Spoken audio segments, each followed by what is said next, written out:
حنان اور اس کی ماں نے اب کیا ایک نیا فیصلہ۔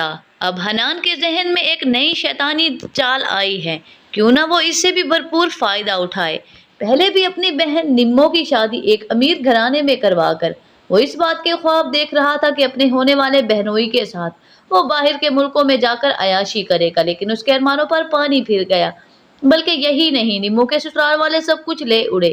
اب وہ چاہتے ہیں کہ کسی طرح زین کے ساتھ اس کی بہن نمو کی شادی ہو جائے۔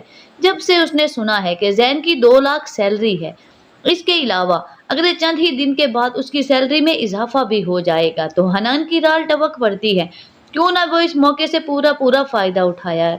ماجدہ بھی تو یہی چاہتی تھی کہ کسی طرح زین کی شادی کروا دے، اور اس کے لیے اس نے لڑکی بھی ڈھونڈنا شروع کر دی ہے، تو کیوں نہ حنان اپنی بہن کا رشتہ اس کے سامنے رکھ دے۔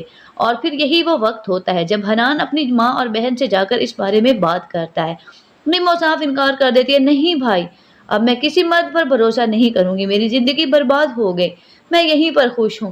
اگر میرے وقت کی روٹی آپ لوگوں پر بوجھ بن چکی ہے تو میں اپنا انتظام خود کر لوں گی، میں کچھ بھی کروں گی، لوگوں کے گھروں میں جا کر جھاڑو پوچھے لگا لوں گی، لیکن اب میں کسی مرد پر بھروسہ نہیں کروں گی، میں دوسری شادی نہیں کروں گی۔ تب حنان کہتا ہے کہ وہ شادی جو تم نے کی تھی نا، وہ بھی ہماری خوشی کے لیے کی تھی، اب ہم چاہتے ہیں کہ کیوں نہ زارا کے بھائی زین کے ساتھ تمہاری شادی کر دی جائے، دیکھے بھالے لوگ ہیں، اچھے خاصے کمانے والا ہے زین، تمہیں کوئی بھی تکلیف نہیں ہوگی۔ لیکن نمو صاف انکار کر دیتی ہے اور غصے کے ساتھ وہاں سے چلی جاتی ہے۔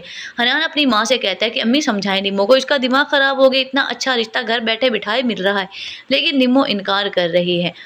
ادھر اب مناہل نے فیصلہ کر لیا ہے کہ وہ جتنا جلدی ہو سکے ولید اور اس کی ہونے والی بیوی صبا کی زندگی سے دور چلی جائے گی۔ وہ جان چکی ہے کہ صبا کا نہ تو اس کا ولید سے ملنا اسے پسند ہے اور نہ ہی ان دونوں کے بیچ میں آنا پسند، یہی وجہ ہے کہ اب وہ ولید سے فاصلہ رکھنے لگی ہے۔ ولید بھی اچھی طرح سے جانتا ہے کہ صبا بہت زیادہ برا بہیو کر رہی ہے اب مناہل کے ساتھ۔ ولید تو پہلے بھی یہ سب کچھ اپنی ماں کی خوشی کے لیے کر رہا تھا، کیا ایک بار پھر سے مناہل کی زندگی برباد ہونے والی ہے، یا اس سے پہلے صبا کرنے والی ہے کوئی ایسا فیصلہ جو مناہل کی زندگی کو